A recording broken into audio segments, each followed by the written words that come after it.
안녕하세요.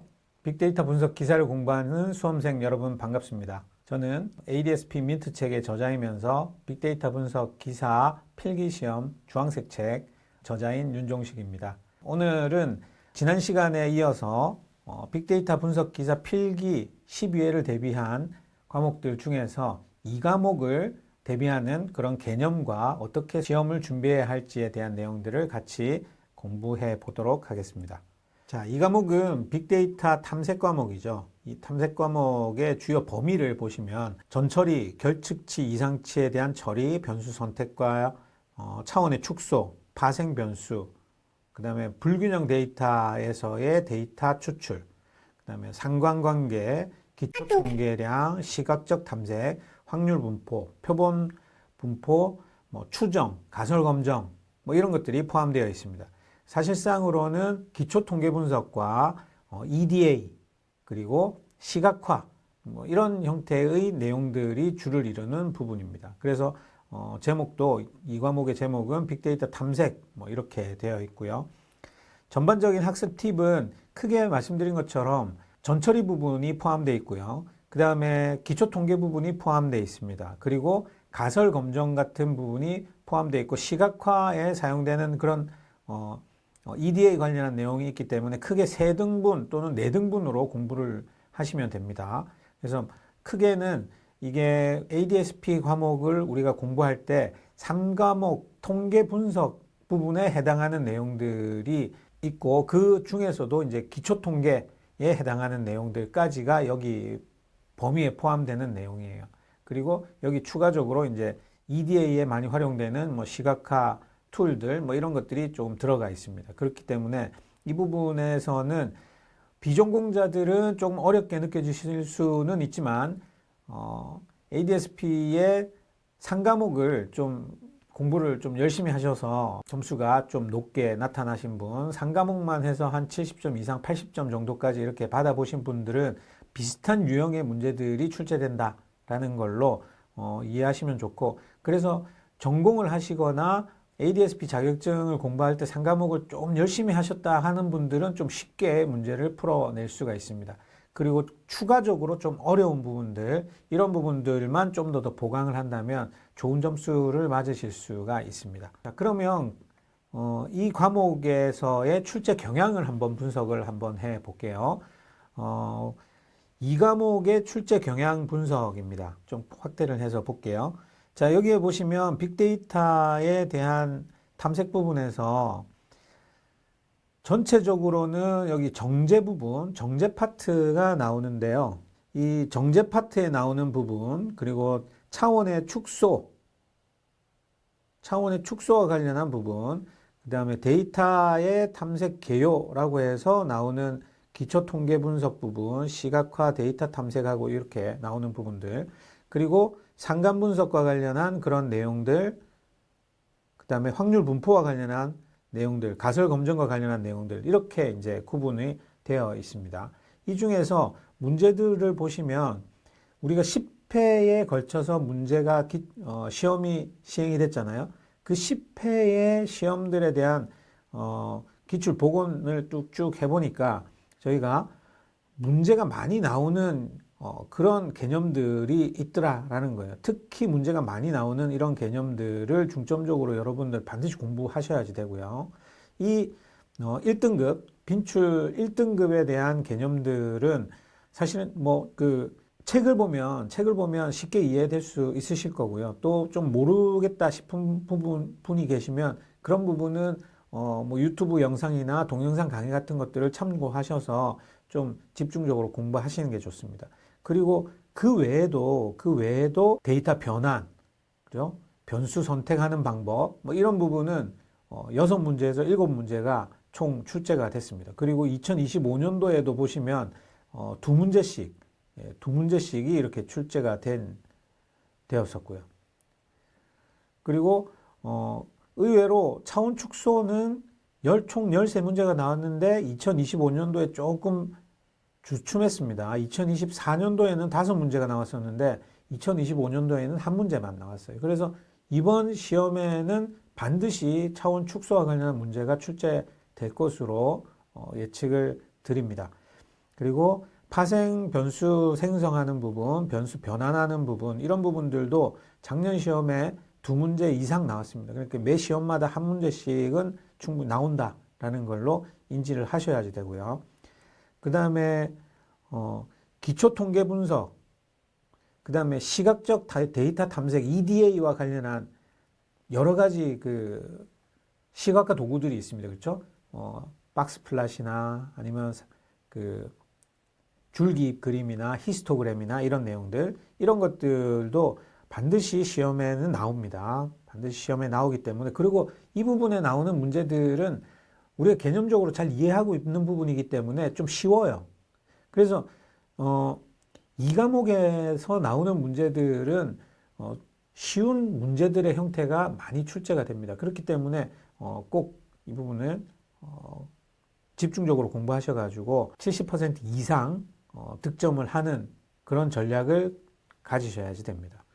상관 분석 같은 거 한번 보십시오. 상관 분석 같은 경우에도 재작년에 4문제 나왔는데 작년에 25년도에는 7문제가 나왔습니다. 7문제 나왔단 말은 한 시험에 3문제 이상 나왔다는 거예요. 상관 분석과 관련한 그런 내용들이. 그러니까 당연히 이 부분은 아주 중요한 부분이 되겠죠. 자, 그리고 확률 분포와 관련한 부분, 확률 분포와 관련한 부분도 지금 총 33문제가 나왔습니다. 33문제가 나왔다는 말은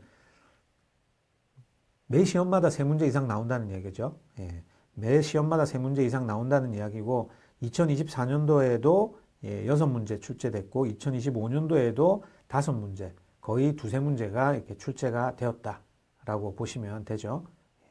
그 외에 점 추정, 구간 추정, 그 다음에 가설 검정, 그리고 이론 배치 분산 분석, 요 정도까지는 시험이 상당히 많이 나옵니다. 여기 ADS-P에는 사실은 분산 분석은 문제가 잘 안 나오죠. 문제 잘 안 나오는데 빅분기에서는 분산 분석, 이론 배치 분산 분석 정도까지는 여러분이 공부를 해 주셔야지 돼요. T 검정, 그리고 이론 배치 분산 분석 정도까지는 확실하게 이해를 하시고 공부를 하셔야 됩니다.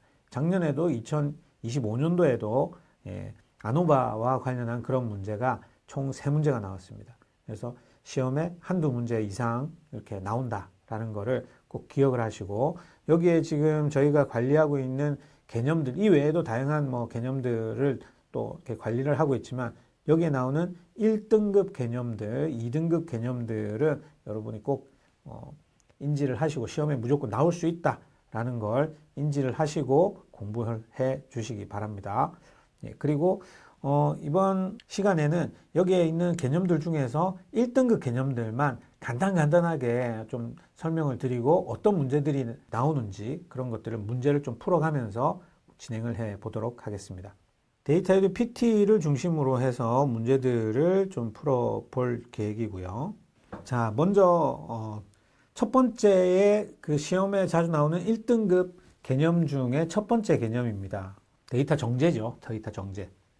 데이터 정제는 총 21문제가 나왔고, 작년, 재작년 모두 다 2문제씩 나왔습니다. 그래서 이번 시험에도 최소 1문제 이상이 출제된다라고 이해를 하시면 되고요. 자, 데이터 정제는 뭐죠? 데이터를 분석을 하기 위해 우리가 가지고 있는 데이터를 전처리 작업을 통해서 값에 오류가 있는지 또는 결측치가 있는지 이상치가 있는지를 찾아내서 그런 것들의 내용들의 품질을 향상시키기 위해서 처리를 하는 거죠. 결측치를 처리하고 이상치가 있으면 이상치를 발견해서 처리하고 하는 그런 과정들을 우리는 데이터 정제라고 표현을 합니다.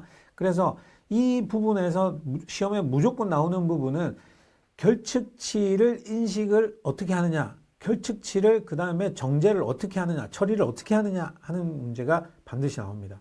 특히 결측치 처리하는 방식은 여기에 보여드린 것처럼 단순 삭제, 그다음에 평균 대치법, 단순 확률 대치법, 이런 것들을 통해서 결측치들을 처리한다라는 걸 꼭 기억을 하셔야 되고요.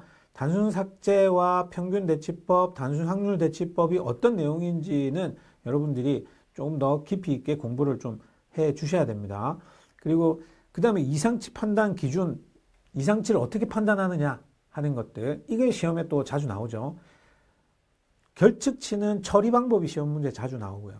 이상치는 인식하는 방법이 시험 문제 대부분 많이 출제가 됩니다. 그렇죠? 예. 그래서 이상치를 판단하는 기준으로는 4분위수 범위를 이용을 해서 계산하는 거, 그리고 이제 상자 수용 그림을 활용하는 방식이죠. 예. 또 정규 분포를 활용을 해서 평균과 시그마, 표준 편차를 가지고 계산하는 그런 정규 분포를 활용하는 방법. 그 외에 또 군집화를 통해서 가깝고 거리가 먼 거 이런 것들을 찾아내는 방법. 이런 것들이 많이 활용이 되고 있고요. 이상치를 처리하는 방법. 처리하는 방법도 문제가 나옵니다. 예. 처리하는 방법도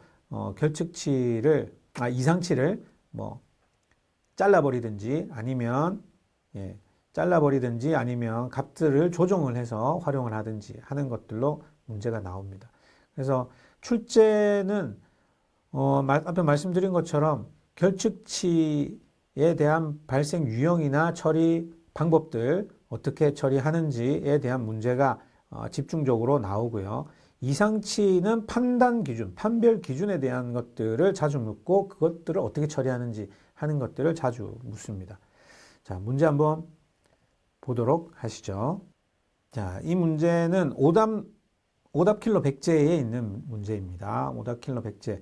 다음 중 결측치의 처리 유형 중 단순 확률 대치법에 대한 설명으로 옳지 않은 것은 무엇이냐라는 거고요. 1번 평균 대치법에서 추정량 표준 오차가 과소 추정되는 문제를 보완하고자 고안한 방법이다.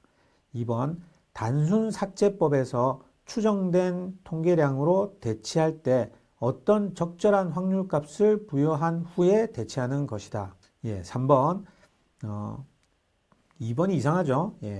단순 삭제법이라는 건 complete analysis라고 표현을 합니다. 영어로는 complete analysis라고 하는데 이거는 레코드 안에 비어있는 값이 하나라도 있으면 그 값을 삭제하는 겁니다. 우리가 분석하고자 하는 변수 값 안에 비어있는 레코드가 있으면 그 레코드를 다 삭제하는 방식이에요. 삭제하는. 그래서 여기에 추정된 통계량으로 대치할 때 뭐 이런 거는 대치법에 대한 이야기죠. 그렇기 때문에 말이 안 맞습니다. 정답은 2번에 해당된다 라고 보면 될 것 같고요. 단순 확률 대치법 중 변수들이 비슷한 값을 갖는 유사한 집단에서 임의의 한 개체를 선택해서 결측치를 대치하는 것을 하택 방식이라고 한다. 맞죠? 결측치가 범주형이면 이웃 데이터 중 채빈값으로 대체하고 연속형이면 일반적인 이웃들이 중앙값으로 대체하는 건 니얼리스트 네이버후드 방식이다. 맞죠? 정답은 2번으로 판단할 수 있을 겁니다.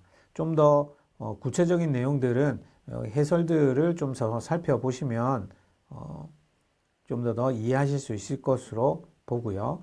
아까 2번이 보시면 여기 단순 삭제법이라고 하는 부분 여기 틀렸죠. 단순 삭제법은 결측치를 가진 데이터를 제거하는 방법이죠. 그래서 대치하고는 관련이 없습니다. 제가 설명드렸던 내용과 같은 내용이죠. 자, 두 번째 빈출 문제도 한번 볼게요. 다음 중 결측치를 처리하는 방법에 대한 설명으로 옳지 않은 것은 무엇인가요? 1번 단순 삭제란 불완전한 데이터 결측값이 존재하는 레코드라고 하죠. 는 모두 삭제하고 완전한 데이터만으로 분석하는 방법이다.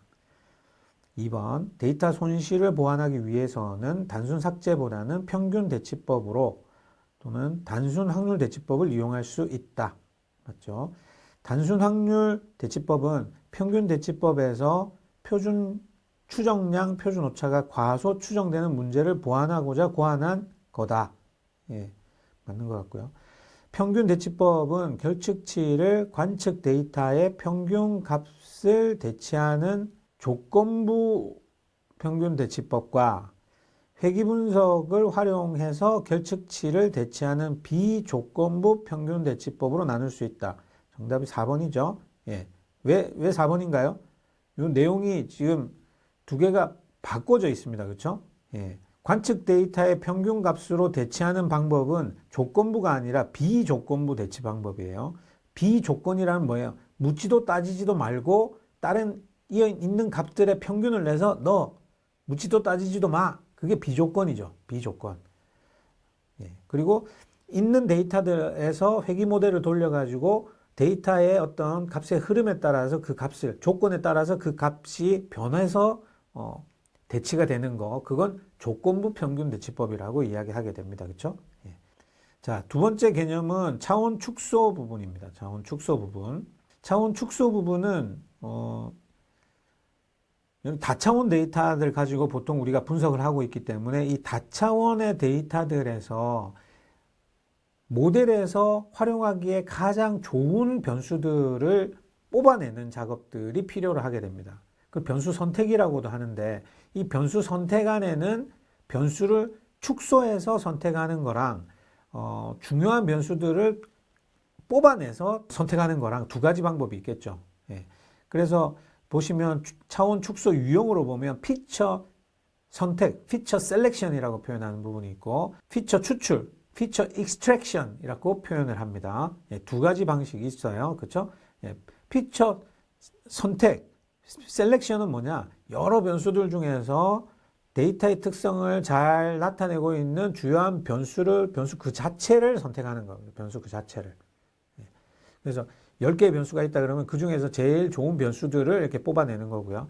피처 추출, 익스트랙션은 뭐냐면 10개의 변수가 있으면 그 중에서 몇 개의 변수들을 조합해가지고 새로운 선형적인 어떤 방식이나 비선형적인 방식에 의해서 이렇게 결합해가지고 새로운 형태의 변수를 만들어내는 그런 걸 이제 피처 추출, 피처 익스트랙션이라고 표현을 하죠. 차원 축소하는 방법론은 어떤 것들이 있느냐? 주성분 분석, 선형 판별 분석, 요인 분석, 특이값 분해, 다차원 척도법 이런 것들이 여기 있죠. 예, 있고요. 이런 문제들은 어떤 식으로 출제가 되냐 하면 주로 이제 차원 축소와 관련한 정의를 묻는 개념을 묻는 문제가 나오고 또 피처 선택 피처를 특징이라고 표현하는 데도 있어요. 특징 선택, 특징 추출 이렇게도 표현하고 피처 셀렉션, 피처 익스트랙션 이렇게 표현하기도 합니다. 그래서 이런 것들에 대한 추출과 선택의 차이점이 무엇이냐 이런 걸 묻는 문제가 자주 출제가 됩니다. 또 여기서 대표적인 게 이제 주성분 분석이죠. PCA, Principal Component Analysis, 이 주성분 분석에 대한 개념들을 묻는 문제, 이런 문제들이 자주 출제가 됩니다. 자, 오답 킬러 100제 문제 한번 볼까요? 제가 기존에 한번 풀어본 문제네요. 자, 보시면 차원 축소란 수많은 변수들로 구성된 다차원 데이터셋에서 변수의 개수를 줄임으로써 차원을 축소해서 새로운 차원의 데이터를 생성하는 것을 의미한다. 차원 축소의 유형 중 피처 선택 유형에 해당해 선택입니다. 피처 선택 해당하는 것은 무엇이냐? 지금 보시면 보기 중에서 파란색이 정답이죠. 정답 한번 볼게요. 기존 분석 변수 중에서 학습에 중요한 정보를 포함하고 있는 변수를 찾아내는 것, 선택하는 겁니다. 예. 기존에 있는 변수를 선택하는 거예요. 이게 피처 선택 부분이죠. 맞죠? 예. 그런데 추출은 뭐예요? 그 데이터들 사이에, 변수들 사이에서 어떤 선형이나 비선형의 어떤 결합으로 새롭게 변수를 만들어내는 걸 피처 추출이라고 하죠. 그래서 지금 여기는 피처 선택을 이야기하고 있기 때문에 요게 헷갈립니다. 잘. 그래서 1번으로 헷갈려 하시는 분들이 많이 있어요. 그래서 이게 오답 킬러 문제로 제가 뽑아놓은 문제고요. 참 여러분들이 이렇게 문제를 풀고 이 틀렸던 문제들 있죠. 틀렸던 문제들은 당연히 해설을 보면서 공부를 다시 할 거고요. 여기 이 내용들을 보면서 다시 공부를 하셔야 되고 또 중요한 거는 이 틀린 문제들은 오답 노트에 다 들어가 있습니다. 여러분 오답 노트에 보시면 이 틀렸던 문제들이 다 올라가 있어요. 그리고 특히 여러분이 문제 풀다가 만약에 좀 다시 한번 봐야겠다. 그런 문제가 있으면 여기에 있고 체크를 해 주십시오. 이 체크를 해 주시면 이 부분은 컨닝 페이퍼에서 다시 볼 수 있습니다. 컨닝 페이퍼는 뭐냐면 내가 나중에 시험 치기 전에 한 번 더 보고 시험 치자라고 해서 이름을 컨닝 페이퍼라고 이야기한 거예요. 그래서 여기 즐겨찾기 부분을 한번 컨택하시면 틀렸던 문제든 맞췄던 문제든 내가 다시 한번 보고 싶다라고 할 땐 즐겨찾기를 해 주시면 됩니다. 자, 계속해서 문제 풀어볼게요. 족집게 출제 유력에서 이 12회의 출제 유력한 문제 중에서 고난이도 문제를 한번 보죠. 다음 중 차원 축소 기법에 대한 설명으로 가장 적절하지 않은 것은 무엇이냐? 1번 PCA는 데이터 분산을 최대화하는 방향으로 선형 변환을 수행한다. MDS는 객체 간의 거리 정보를 기반으로 저차원으로 배치한다. MDS가 먼저 다차원 척도법이죠. 멀티 디멘셔널 스케일 뭐 이렇게 표현하죠. 다차원 척도법. 이런 것들은 여러 변수들이 있으면 각각의 변수들 데이터들 가지고 이 변수들을 활용을 해서 데이터들의 거리를 다 계산한 다음에 그 거리가 객체들 간의 거리가 가까운 것들은 가깝게 먼 것들은 멀리 이렇게 시각적으로 표현할 때 사용하는 그런 것들이 이제 MDS죠. 맞습니다. LDA 선형 판별 분석 리니어 디스크리미넌트 어널리시스 이 부분은 클래스 내의 분산은 최소화하고 클래스 간의 분산은 최대화하는 방향으로 차원을 축소한다. 맞는 내용이고요. TSNE는 전역 거리 구조를 정확히 유지하는 선형 기법이다. 이게 잘못된 거죠.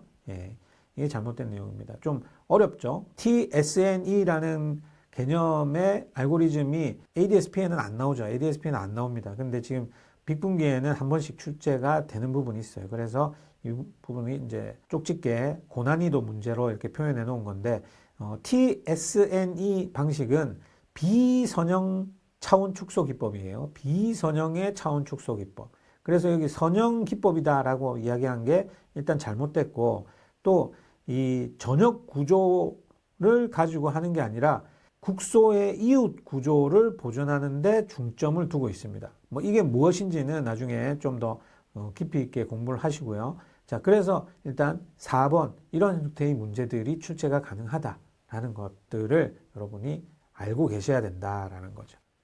다음 세 번째, 불균형 데이터 처리하는 거. 뭐 그 사이에 파생 변수 생성하는 거, 그다음에 변수 변환하는 거, 그런 문제들도 작년에 한 문제씩 나왔었습니다. 그래서 이번 시험에도 한 문제씩 나올 거예요. 그런 부분은 다시 한번 내용 살펴보시고요. 불균형 데이터 처리는, 불균형 데이터가 뭐죠? 불균형 데이터는 영어로는 imbalanced data라고 표현되어 있죠. 암 환자다. 그러면 이렇게 치료한 사람들 중에 암이 환자가 많냐, 암 환자가 적으냐. 보통 보면 검사를 한 사람들 중에 암 환자는 실제로 좀 작죠. 그래서 정상과 암 환자 이렇게 보면 정상이 데이터가 되게 많고 암 환자는 데이터 작죠. 이런 걸 imbalanced 데이터, 불균형 데이터이다. 주로 이제 그 종속 변수를 기준으로 이렇게 이제 우리가 타겟하는 타겟 데이터, 종속 변수들이 불균형일 경우에 이런 것들을 어떻게 우리 타겟팅한 데이터들을 모형으로 잘 맞추려면 어떻게 이걸 밸런스를 맞출 것이냐 하는 게 이제 이 개념입니다. 그렇죠? 자, 데이터 불균형은 특정 클래스의 데이터 수가 다른 클래스에 비해서 현저히 작거나 현저히 많은 상태. 그래서 모델이 다수 클래스에 편향되어서 학습될 수 있다. 그렇죠?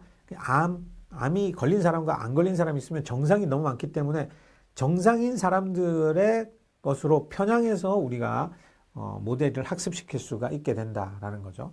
또 비슷한 예가 이제 부도 위험이 있느냐 없느냐 뭐 이런 것들을 볼 때 개인의 신용이 좋은가 나쁜가를 가지고 이제 부도 모델을 만드는데, 신용도 평가 모델을 만드는데 신용이 불량한 사람이 많지 않잖아요. 그렇기 때문에 대부분이 신용이 건강한 사람, 온전한 사람들의 데이터들이 대부분이죠. 그렇기 때문에 이 데이터 자체로 학습을 하면 대부분 다 신용이 좋다, 안전하다라고 이렇게 모형을 개발할 수 있게 된다라는 말입니다. 그렇기 때문에 이런 불균형을 처리하는 게 중요하고, 이런 불균형 처리에 많이 사용되는 게 oversampling, 많이 추출하는 거죠. undersampling, 조금 추출하는 겁니다. 그렇죠? 그리고 oversampling은 이제 클래스가 작기 때문에 이걸 많이 추출하는 거예요. 많이 추출하기 때문에 있는 데이터를 복제하는 케이스입니다. 복제. 그래서 암 환자의 케이스가 10개밖에 없는데 랜덤으로 해가지고 한 5개를 더 뽑아낸 거예요. 그래서 그런 식으로 이제 오버샘플링 한다는 말은 데이터를 복제해서 뽑아내는 그런 것들을 이제 오버샘플링의 특징인데, SMOTE, Synthetic Minority Oversampling Technique, 이건데 이거는 뭐냐면 좀 작은 소수의 데이터가 있으면 그 주위에 있는 데이터들을 봐가지고 이 주위에 있는 데이터와 같은 형태로 데이터를 생성해내는 겁니다. 새롭게. 가상의 데이터를 생성해내는 겁니다. 그래서 이게 조금 우리가 일반적으로 아는 오버샘플링 안에 방법론이지만 실제 오버샘플링과는 차이가 있다라는 거 기억하셔야 되고요. 언더샘플링은 아시겠죠? 많은 데이터에서 추출을 해서 몇 개만 뽑아낸 겁니다. 몇 개 뽑아내는 거죠. 그래서 여기는 당연히 불균형 데이터 개념, 오버샘플링, 언더샘플링, 그 다음에 SMOT의 어떤 그런 개념들을 정확하게 이해하고 있는지를 중점적으로 물어보고 있고요. 자, 고난이도 문제 한번 볼게요. 다음 중 불균형 데이터에서 분류 모델의 학습을 위한 샘플링 기법에 대한 설명으로 가장 적절하지 않은 것은 무엇이냐? 적절하지 않은 것. 오버샘플링은 소수 클래스를 복제 생성해서 비율을 조정하는 단순 복제를 통해서 과적합을 유발할 수 있다. 2번, 언더샘플링은 다수 클래스 표본을 제거해서 균형을 맞추고 정보의 손실이 위험이 있다. SMOT는 최근접 이웃번, Nearest Neighborhood를 이용해서 소수 클래스의 합성 데이터를 생성한다. 합성이라는 표현, 맞는 표현이죠. 언더샘플링은 일부 표본을 제거해서 균형을 맞추며 제거 표본의 영향력이 제한적이다. 이 제한적이다. 이게 표현이 잘못된 거죠. 거의 다 맞는 내용 같지만 4번에 있는 내용들 중에서 데이터를 줄였잖아요. 데이터를 삭제를 했기 때문에 삭제된 데이터 안에 중요한 정보가 있다면 그 내용이 모델을 개발하는 데는 영향을 주겠죠. 그래서 그 부분이 약간 좀 잘못된 표현이라고 할 수 있습니다. 그리고 1번, 2번, 3번, 4번이 다 맞는 표현 같죠. 다 맞는 표현 같습니다. 그래서 요걸 상당히 좀 많이 틀리시고, 그래서 고난이도 문제로 만들어 선택을 했습니다. 10회 기출 보건 문제도 한번 볼게요. 다음 중 불균형 데이터 처리 방법에 대한 설명으로 적절하지 않은 것은 무엇이냐? 1번, 오버샘플링은 소수 클래스의 표본 수를 늘려 클래스 불균형을 완화한다. 2번, 언더샘플링은 다수 클래스의 일부 데이터를 제거하여 비율을 조정한다. 3번, SMOT는 기존 소수 클래스 샘플 간의 보관을 통해 새로운 데이터를 생성한다. 4번, 언더샘플링은 데이터 손실이 적고 모든 상황에서 오버샘플링보다 예측 성능이 높다. 정답은 무엇일까요? 정답은 4번이겠죠. 문제상에서 우리가 봤을 때 모든 상황에서 이런 부분은 함정에 걸릴 수 있습니다. 그렇죠? 그리고 나머지 부분은 다 맞는 내용들이에요. 대부분 다 맞는 내용들인데 여기 모든 상황에서 오버샘플링보다 예측성이 높다. 이런 것들은 좀 한계가 있는 표현들이기 때문에 정답으로 체크를 해 줄 수 있습니다. 자, 중간에 다시 한번 점검해 볼게요. 지금까지 우리는 데이터 전처리하고 데이터 차원을 축소하고 데이터의 어떤 불균형된 데이터들을 맞추는 전처리 개념의 부분을 이제 시험 문제에 많이 나오는 부분들을 체크를 해봤고요. 지금부터는 기초 통계 분석, 그러니까 통계 분석으로 넘어가도록 할게요. 통계 분석에서는 제일 많이 나오는 게 기초 통계량 추출 및 이해라고 되는 부분, 이게 평균, 표준 편차, 이런 내용들부터 시작을 해서 여러 가지 통계량들에 대한 이야기들이 나옵니다. 그리고 작년에는 2문제밖에 안 나왔어요. 2문제밖에 안 나왔지만, 올해는 반드시 출제가 될 것으로 예상이 됩니다. 그리고 시각적 탐색 데이터 탐색도 뭐 14문제 나왔죠. 예, 14문제 나왔습니다. 상당히 많이 출제가 되고 있고요. 자, 상관관계 분석도 23번 나왔고요. 23번 나왔는데 문제는 이제 작년에 7문제가 나왔습니다. 7문제가. 작년에 7문제가 나왔기 때문에 재작년에도 4문제 나왔고요. 예. 한 시험당 2문제, 3문제 나온다는 이야기죠. 최소 한 작년에는 3문제 정도까지 나왔다는 거예요. 그래서 이 부분은 꼭 여러분 보셔야 되고 확률분포도 엄청나게 문제가 많이 나온다. 3문제씩 나온다라는 거 꼭 이해를 하고 넘어가시기 바랍니다. 자, 기초통계량에 대한 추출 및 이해 부분입니다. 기초통계량에 대한 추출. 기초통계량은 기본이 뭐죠? 우리가 R 프로그램을 돌리면 서머리라는 함수를 통해서 나오는 그런 내용들이에요. 평균, 표준편차, 분산, 1, 4분위값, 2, 4분위값, 3, 4분위값 뭐 이런 내용들이죠. 우리가 가지고 있는 데이터들의 어떤 중심성을 평가를 하거나 퍼진 정도를 평가하거나 이런 것들을 이제 찾아내는데 주로 많이 사용되는 거고, 그런 것들 특히 이제 중심성을 평가하는 건 평균, 중앙값, 중위수, 산포도를 나타내는 건 분산, 표준편차, 범위, 사분위수, 범위, 변동 계수, 뭐 이런 평균의 표본 오차 이런 것들이죠. 여기에 나오는 이 개념들은 여러분들이 반드시 기억을 다 하시고 계셔야 됩니다. 그리고 분산의 형태, 분포의 형태를 보면 외도, 첨도가 나오는데 외도는 뭐죠? 외도는 치우쳐져 있는 거. 큰 값 쪽으로 치우쳐져 있느냐, 작은 값 쪽으로 치우쳐져 있느냐. 첨도는 얼마나 뾰족하냐. 이건 첨도는 반드시 비교 대상이 있어야 된다. 뭐냐? 표준 정규 분포와 비교해야 된다. 표준 정규 분포보다 평균에 집중되어 있으면 뾰족하니까 이 뾰족한 거는 첨도가 높다. 네. 표준 정규 분포보다 평균에 집중되어 있지 않고 퍼져 있다. 그러면 뾰족한 정도가 낮다. 그래서 첨도가 음수다. 이렇게 판단할 수 있죠. 그리고 이제 외도가 정규 분포를 따르는 경우에는 평균과 중앙값, 표준편차가 같은 거, 이거 뭐 기본이시죠. 그 다음에 외도가 양수다. 외도 양수라면 이렇게 되는 거고요. 그렇죠? 이렇게 할 때 평균이 제일 크고 중앙값이 크고 최빈값이 그 다음에 작다. 제일 작은 값은 최빈값이다. 그 다음에 음의 외도를 가지고 있다는 말은 뭐예요? 음의 외도를 가지고 있다는 말은 큰 값 쪽으로 치우쳐져 있다는 거죠. 큰 값 쪽으로. 그래서 평균이 제일 작고 중앙값이 그 다음으로 크고 최빈값이 제일 크다. 이런 관계를 잘 알고 계셔야 됩니다. 그렇죠? 8회의 기출 문제 한번 볼까요? 자, 오른쪽으로 꼬리가 길다. 오른쪽으로 꼬리가 긴 게 바로 여기에 지금 나오는 이 케이스죠. 오른쪽으로 꼬리가 길다. 이런 거고요. 이런 경우에 평균과 뭐가 제일 크나요? 평균, 중앙값, 최빈값 뭐 이렇게 4번이 되겠죠. 이건 해설 볼 필요도 없습니다. 자, 그 다음 문제. 다음 중 기술 통계량에 대한 설명으로 가장 적절하지 않은 것은 무엇이냐? 1번, 평균은 자료 전체의 중심 경향을 나타내는 지표이다. 2번, 중앙값은 극단값의 영향을 상대적으로 적게 받는 대표값이다. 3번, 분산은 자료값이 평균으로부터 얼마나 떨어져 있는지를 나타내는 산포지표이다. 4번, 상관계수는 두 변수 간의 인과관계를 나타내는 게 아니죠. 상관계수로 인과관계를 판단할 수는 없습니다. 그렇죠? 상관관계는 뭐예요?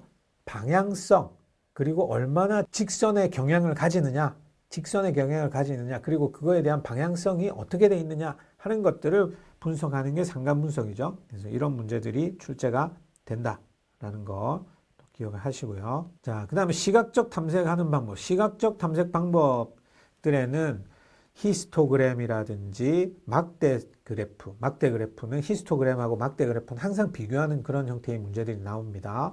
그 다음에 상자 수렴 그림, 박스 플랫이죠. 박스 플랫은 무엇으로 이루어져 있나요? 최소값, 최대값, 1사분위, 2사분위, 3사분위. 요 5개의 값을 가지고 박스를 구하고 이것들 가지고 이상치까지 우리가 구해낼 수 있는 게 상자 그림이죠. 자, 그 다음에 산점도입니다. 산점도는 뭐예요? 두 변수가 있어야 돼요. 두 변수 간에 연속형 변수여야 되고요.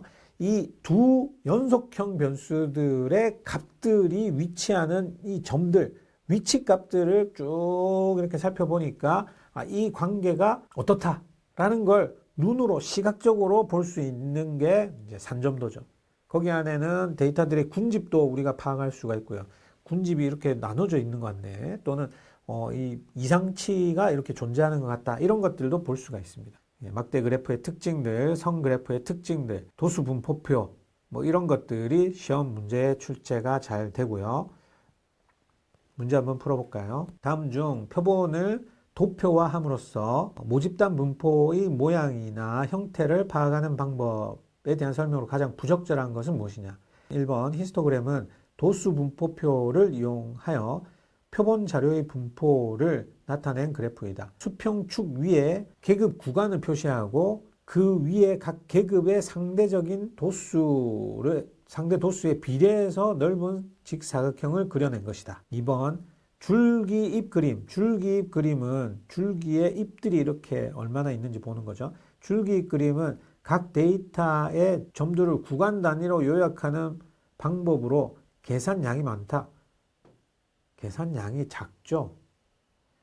여기까지는 맞는데 이 계산량이 많다. 이 부분이 이제 잘못 설명되어 있는 거예요. 그래서 이런 형태로 문제가 자주 출제가 됩니다. 3번 산점도는 두 특성의 값이 연속적인 수인 경우에 표본 자료를 그래프로 나타내는 방법으로서 각 2차원 자료에 대한 좌표 값인 점을 좌표 평면 위에다가 찍는 것이다. 맞죠? 파레토 그래프는 원명콩 자료에서 중요한 소수를 찾아내는데 유용한 방법이다. 맞습니다. 뭐 이건 볼 필요 없겠죠? 볼 필요 없을 것 같고요. 10회의 기출 보고 문제 한번 볼게요. 다음 중 박스 플랫에 대한 설명으로 적절하지 않은 것은 무엇이냐? 1번 상자의 중앙에 표현된 선은 자료의 대표값인 중앙값을 의미한다. 맞죠? 극단적으로 큰 값이나 작은 값은 보통 개별 점이나 기호로 표시된다. 이상치 말하는 거죠. 이상치는 별표 이렇게 많이 되죠. 3번 1, 4분위와 제3, 4분위는 각각 상위 25%, 하위 25%, 상위 25% 경계를 나타낸다. 맞고요. 4분위수 범위는 1, 4분위수에서 3, 4분위수를 뺀 값이다. 야, 이거 1번, 2번, 3번, 4번이 다 맞는 표현인데 제일 적절하지 않는 건 이제 4번이 되겠죠. 4번이 이제 3, 4분위수에서 1, 4분위수를 뺀 거예요. 그렇죠? 뭐 여기에 1, 4분위와서 3, 4분위의 차이다 라고 이렇게 표현했다면 이거 맞는 표현인데 이걸 뺀 값이다 이렇게 표현했기 때문에 좀 이 부분이 제일 틀렸다라고 보실 수 있겠습니다. 자, 그다음에 이제 상관관계 분석입니다. 상관관계 분석도 시험에 엄청 많이 나온다고 말씀드렸습니다. 그렇죠? 상관관계 분석 23문제 나왔었습니다. 자, 상관관계 분석은 뭐 하는 거예요? 두 변수가 있어야 합니다. 이 두 변수도 연속형 변수여야만 하고 이 두 연속형 변수들 간에 선형적인 관계가 얼마나 강한가 그리고 방향성이 어떻게 되어 있는지를 파악하는 분석이 상관관계 분석입니다. 이 상관관계 분석을 하기 위해서 필요한 게 상관계수죠. 상관계수는 무엇으로부터 계산하냐? 공분산으로부터 계산한다. 공분산은 무엇이냐? 표준화한 값으로 변수 값들 간의 관계의 강도와 방향을 나타내는 게 공분산이에요. 그러니까 각 값들을 다 평균을 빼서 편차를 계산하는 거예요. 두 변수의 각각 편차값들을 곱한 거. 편차값들을 곱한 값들의 평균이 공분산입니다. X는 데이터가 10개 있으면 X의 평균이 나올 거야, 아니에요?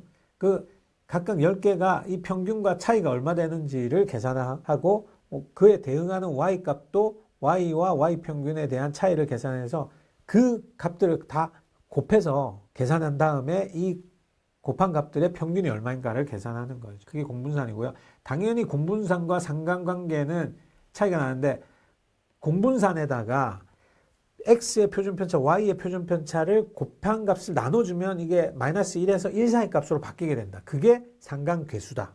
그렇죠? 상관계수를 구하는 이 방식을 기억하셔야 되고 그렇기 때문에 마이너스 1에서 1 사이 값으로 상관계수는 나타난다. 공분산은 마이너스 무한대에서 플러스 무한대 사이로 값이 나타나게 됩니다. 그래서 여기 들어가는 값들이 단위가 무엇이냐에 따라서 엄청 커질 수도 있고 엄청 작아질 수도 있습니다. 근데 상관계수는 뭐예요? 이게 값들을 편차로 각각 나눴기 때문에 마이너스 1에서 1 사이 값으로 표준화된 형태의 값으로 나타나게끔 되기 때문에 우리가 그 정도를 쉽게 판단할 수가 있는 겁니다. 선형성의 정도를 정확하게 판단할 수 있다라는 거죠. 대표적인 거는 스피어만 상관계수, 피어슨 상관계수, 칸달 상관계수, 캔달 상관계수 뭐 이런 것들이 있고요. 문제들 한번 볼게요. 10회 기출 보건 문제. 피어슨 상관계수. 피어슨 상관계수는 설명으로 옳지 않은 것은 무엇일까요? 두 연속형 변수의 직선적 관계를 수치로 나타낸다. 2번 상관계수는 마이너스 1에서 1 사이 값을 가진다. 3번 극단적인 관측값이 존재하더라도 상관계수의 값은 거의 영향을 주지 않는다. 이게 잘못됐죠. 왜냐하면 아까 평균에서 뺀다 그랬잖아요. 평균에서 빼기 때문에 이 빼는 이 값이 극단값이면 차이가 커질 거 아니에요. 차이가 커지기 때문에 영향을 많이 받습니다. 그래서 3번이 잘못됐고요. 값의 부호를 통해서 변수 간의 방향을 파악할 수 있다. 맞죠? 변수 간의 방향을 파악할 수가 있습니다. 3번이 잘못됐죠. 한 번 더 내용들이 궁금한 내용이 있으시면 더 자세하게 풀어보셔야 됩니다. 자, 10회 기출문제 또 나왔는데 공분산에 대해서 설명이 적절하지 않은 것 문제가 나왔었습니다. 공분산은 두 변수 간의 선형 관계의 방향성을 판단하는 데 활용된다. 두 변수의 공분산이 0이면 항상 서로 독립이라고 볼 수 있다. 항상이라는 이런 단어 눈여겨봐야 됩니다. 그죠? 3번 두 변수가 서로 독립이면 공분산 값은 0이다. 2번, 3번이 반대로 이야기를 하고 있는 거예요. 그죠? 관계를 앞뒤를 반대로 이야기하고 있는데 2번이 잘못됐죠. 이 둘 중에 답일 거고요. 그죠? 2번이 잘못됐습니다. 10회 시험 보건 문제입니다. 공분산이 양수일수록 두 변수는 함께 증가하거나 감소하는 경향이 있다. 이걸 헷갈려 하시는 분이 있어요. 두 공분산의 양수라는 말은 양의 방향으로 늘어나는 거예요. x가 커지면 y값도 커지고 x가 작아지면 y값도 작아집니다. 그렇죠? 양의 방향이니까 양수면 양의 방향이니까. 그렇기 때문에 이 표현은 맞는 표현이에요. 여기 감소라는 것 때문에 이거 잘못된 표현이 아닌가, 항상 증가해야 하는 거 아닌가 이렇게 생각하시는 분이 있어요. 근데 x가 감소하면 y도 감소한다 이 말입니다. 감소하는 경향을 보인다 이런 의미이기 때문에 4번과 헷갈려서 틀리시는 분들이 많이 있습니다. 자, 상관관계에 대해서 우리가 살펴봤고요. 자, 마지막으로 확률 분포에 대한 내용을 또 한번 살펴보죠. 확률 분포도 역시 33문제나 나왔기 때문에 3문제 이상 나온다라고 말씀드리고 있고요. 이 확률 분포는 이사적 확률 분포, 연속형 확률 분포에 대한 의미 정확하게 파악할 수 있어야 되고, 이산형 확률 변수는 어떤 것들이 있는지 베르누이 분포부터 시작해서 이항 분포, 포화성 분포, 기하 분포 어떤 특징이 있는지, 그리고 베르누이 분포와 이항 분포의 기대값과 분산은 계산할 수 있어야 됩니다. 분산을 계산하는 문제가 나옵니다. 그래서 그렇게 아시고요. 포화성 분포가 어떤 것들인지 좀 정확하게 이해하고 계셔야 되고요. 연속형 확률 분포는 뭐죠? 정규 분포, T 분포, F 분포, 카이 제곱 분포 이런 것들을 우리 다 연속형 확률 분포라고 이야기를 하죠. 주로 우리가 이제 두 집단 간의 어떤 평균의 차이를 구한다거나 아니면 한 집단의 어떤 선후의 어떤 효과를 분석한다거나 이럴 때 우리가 주로 이제 T 분포를 활용을 해서 많이 가설 검증을 하게 되고, 어떤 분산에 대한 검증 또는 빈도표, 카테고리컬한 데이터들의 독립성과 이런 분석을 할 때는 카이 제곱 분포를 많이 사용을 하죠. 그리고 분산, 두 집단의 분산을 서로 비교하는 그런 거에는 F 분포를 이제 사용을 합니다. 그래서 각각 분포들의 어떤 활용도, 특징 이런 것들도 여러분 잘 기억하고 계셔야 돼요. 오답 킬러 문제 한번 볼게요. 자, 이렇게 계산하는 문제가 이렇게 한 번씩 나옵니다. 자, 어느 회사의 직원들의 근무 기간을 조사했더니 평균이 9년이고 분산이 4년이었다. 그 X반은 9, 그 다음에 분산이니까 표준 편차는 얼마예요? 표준 편차 2가 되겠죠. 이렇게 됐을 때 정규 분포를 따른다고 할 때 13 이상 근무한 사람은 비율은 얼마나 되느냐? Z값으로 만드는 거죠. Z값을 만드는 겁니다. 그래서 Z값을 만드는 거기 때문에 해설 한번 보시면 13보다 클 확률이 얼마이냐, 13보다 큰 X의 확률이 얼마이냐를 구하는 거기 때문에 이것들을 Z값으로 치환을 하게 됩니다. 표준화를 하게 되는 거죠. Z값으로 만들면 X는 평균에서 빼고 표준편차로 나누면 Z값을 구할 수 있죠. 13에다가 평균인 9를 빼고 표준편차 2로 나누면 뭐예요? 2분의 4니까 Z는 2가 된다라는 거고, 여기에 있는 것처럼 Z는 2가 되는 거고, 이 Z가 2가 되면 Z2보다 여기 Z값이 2가 표로 나오면 0.9772 이렇게 돼 있죠. 이거보다 확률적으로 큰 값이면 1-0.9772가 되니까, 그죠? 0.0228, 2.28이 되는 겁니다. 그래서 정답은 2.28 이렇게 계산을 하게 되는 겁니다. 저희 데이터 에듀에서 만든 AI 비기봇이 풀이나 이런 것들도 자세하게 이렇게 설명을 해놓고 있기 때문에 여러분들이 이 계산 공식이나 이런 것들은 이 풀이 과정들을 살펴보시면 쉽게 이해가 되실 겁니다. 자, 여기까지 우리가 이 과목에서 주요한 그 핵심 개념들을 한 7개 정도를 살펴봤습니다. 사실은 7개보다 훨씬 더 많은 것들이 개념적으로는 우리가 공부해야 하지만 ADS-P에서 3과목을 열심히 공부하셨다라면 이 부분을 좀 쉽게 접근하실 수 있을 거고, 70점 이상, 80점 이상 이렇게 맞는 것을 목표로 해서 공부를 하셔야 되고요. 비전공자인 경우에는 이 부분을 조금 좀 동영상 강의나 이런 것들을 보면서 좀 공부를 집중해서 하시기 바랍니다. 자, 지금까지 우리 빅분기 12회를 위한 2과목의 쪽집게 개념과 문제들을 풀어봤습니다. 좀 더 열심히 하셔서 꼭 합격할 수 있도록 준비를 해 주시면 좋을 것 같습니다. 네, 지금까지 집중해서 공부하시느라 수고 많으셨습니다. 감사합니다.